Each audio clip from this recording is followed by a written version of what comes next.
Hi guys, I'm going to talk to you, if I can get it open here, about the last section in chapter 3. And basically we're just putting everything together and we're going to do volume and surface area problems.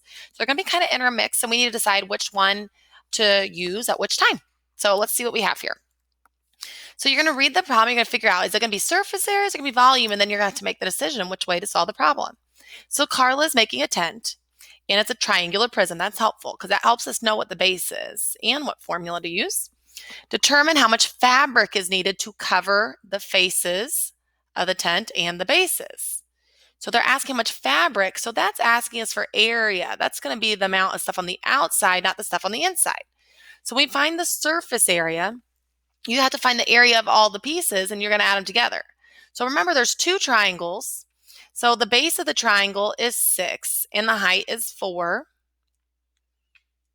So that's base times height divided by 2, which is 6 times 4 divided by 2, which is going to be 12. But there's two of them. There's one in the front and the one in the back. So there's two 12s. So the tent for the front and the back needs the 12. How about the bottom? The bottom is a rectangle, and it is 6 by 7. 6 times 7 is 42. So we're going to add the 42. How about the right? This is the bottom. The right is also a rectangle. And if you look here, it's 7 by 5. So that's 35. And the left, it does not say what the slant is, so we're going to assume that's isosceles. So the left will be the same as the right, and that will also be 35. So you just add them all up for your surface area. So you have 12 plus 12 plus 42 plus 35 plus 35, and you get 136. Since this is surface area, that's feet squared. Next problem.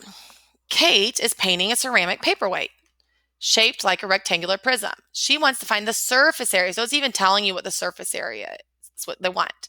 She can determine how much paint she needs. What is the area of one of the bases? Well, in this case, we can use the base as the bottom. So what is the area? That's base times height. So you can just take 1.2 times 1.2, and that would be 1.44. But we know that there are two bases, so there will be another 1.44, and we can hold on to that for later. How about all the lateral faces, or all the rectangles that go around the outside? Okay, well, I did that the wrong way. It will be this way, the front and the back and the left and the right. The top and the bottom are the same, but the left and the right and the front and the back are going to be 0.8 times, what is this length? This length is 1.2. So 0.8 times 1.2, that's 0.96. And there's 4 of those that'll all be the same. So 0.96, and we can just take it times 4 if you want, and then we'll add them all together for the surface area. So 1.44, you can either take that times 2, or you can add another 1.44, and then you're going to add to it 0.96 times 4, and you get 6.72. And that's going to be square feet because we're talking about surface area. Jump to one, I think. Okay. Mei Ling is making a jewelry box. It's shaped like this. So it has what we have, a box here and then a pyramid on the top. The slant height is 4. So that's the slant. That's not going through the middle. How much ribbon will she need to cover the jewelry box? Just covering the jewelry box. So these are square inches. Once again, we're talking about surface area. Okay, so we're not using the top of the box here. So, and I don't know that they're going to have to do the bottom or not. Let's see what happens. Let's do all the triangles first. So the slant height is 4. And then the base of the triangle comes down here is 8. So that's base times height divided by 2. 8 times 4 divided by 2 is 32 divided by 2, which is 16. But there are 4 triangles. So 16 times 4 is 64. So 64 just for the triangles. Now let's do the box part. So you have the front of the box, which is 8 by, how tall is it? 8, which is 64. The back is the same thing. So that's also 64. So what are we up to? We're up to 64 plus 64 plus 64. So far we're at 192. Let's do the left and the right. The left and the right is 7 by 8, which is 56. And this guy is also 56. So you're going to add 56 two more times. And that gets me to 304. And that is not a choice. So I'm going to guess that we're going to have to cover up the bottom as well. So that would be another 8 by 7, which is another 56. So if you take one more 56 and add to the 304, that's going to give you the 360. So we're going to assume that you covered the bottom there, even though I didn't know if they would want us to or not. And we get 360. We knew they wanted us to cover the bottom because 304 was not a choice. Okay, Missy wants to paint her house a new color. So it sounds like area to me. She wants to paint the sides of the house and the non-roof portions of the top. How many square meters is she going to paint? So they don't want the roof part. They just want the front triangle and the back triangle. And we're not going to paint the ground. So basically, let's just do the front and the back first. That's going to be 8 by 15. 8 times 15 is 120. So that's the front and the back.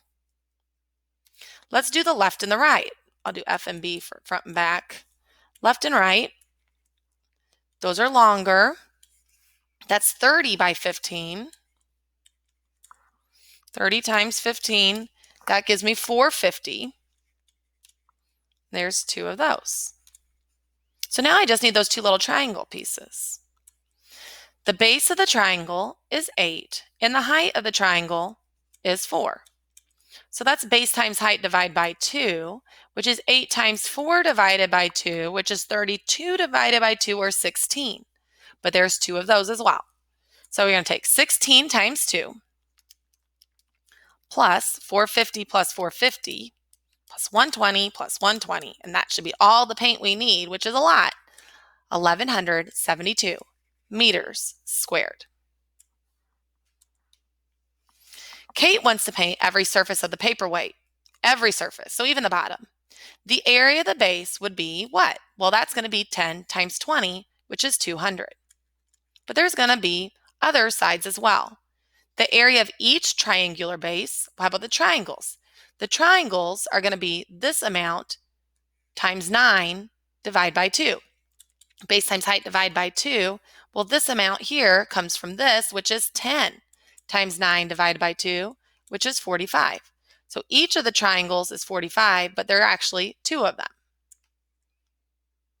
The lateral area of the rectangular prism, so all the sides of the rectangular prism, but not the bottom, we can find this way. So you have the front and the back, which are 10 by 12 or 120, but there's two of those. You also have the left and the right, which are 20 by 12. 20 by 12 is 240, and there's two of those. So that is the lateral area of the rectangular prism. So you have 240 plus 240 plus 120 plus 120. So that's 720. Now, what did we not do yet? They didn't have us do the two roof things. I don't know why they asked the questions this way. So let's look at the two roof parts. Well, the roofs are going to be this amount, which is 20, by this amount, which is 5. So that's 20 by 5, which is 100, and there's another one on the other side, so that's another 100. So the two roofs would be 200.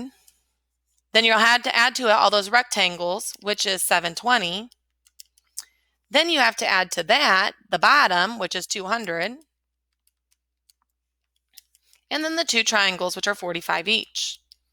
That gives me 1,210 centimeters squared. I don't like the way they asked the questions. I think we could have done better if we made a list and added them all up. So if you need to make a list to keep track, that might be best for some of you. All right, this time, Robert purchased a bag of cereal that has 280 cubic inches. That's a volume. He wants to put the cereal in a container so that it stays fresh. He has 2 containers. Which one should he use? We want to make sure that it fits. Well, this is going to be volume. Volume of a box has a shortcut. That's length times width times height. So let's see what we have here. Let's take 9 times 3 times 11. 9 times 3 times 11, that gives me 297. Well, the cereal could definitely fit in there. Let's try this guy. 15 times 2 times 8. Can it fit in there? 15 times 2 times 8, that is 240. Too much cereal, it would not fit in there, so this is the box we need to use. Mateo has 2 fish tanks that have different volumes. He wants to use a tank that can hold the greatest amount of water. Which one should he use? Well, let's figure it out. All we need to do for volume is length times width times height, so we'll see which one is larger.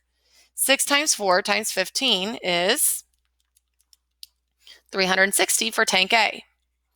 Tank B, 14 times 7 times 5, that's 490. So which tank should he use? If he wants the most water, he should use tank B because it has 490. We're talking about inches cubed instead of 360 inches cubed. Oops. Another paperweight problem, but this time they want to know how much glass is it. So this time they're asking me for volume. So let's just do the 2 pieces separate. We have a box on the bottom, which is length times width times height.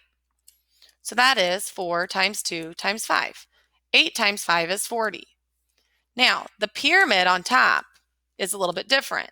That's big B times H divided by 3. Big B is the area of the base, which is 4 times 2, or 8. The height of the pyramid is 3, and then we're going to divide by 3. 8 times 3 is 24. 24 divided by 3 is 8. So the pyramid is 8. We'll add those two together, and we get the amount of glass, which is 48 inches cubed. Here's another volume question. It's the last one. On each table, he has these little salt shakers. How much salt can fill it in if he needs a total of 5 of them? So this is very similar to the last one, except at the end, we need to know there's 5 salt shakers. So first, let's do the box. So that's 6 times 6 times 8. 6 times 6 times 8 is 288. For the pyramid, it's big B times H divided by 3. Well, big B is the area of that base, which is 6 times 6, times the height, which is 4, divide by 3. 36 times 4, divide by 3 is 48. So one salt shaker is 288 plus 48. We add them together. That gives me 336 for one salt shaker. We know there's 5. I don't even need to do the math. I see what the answer is. It has to be the biggest number. That's it.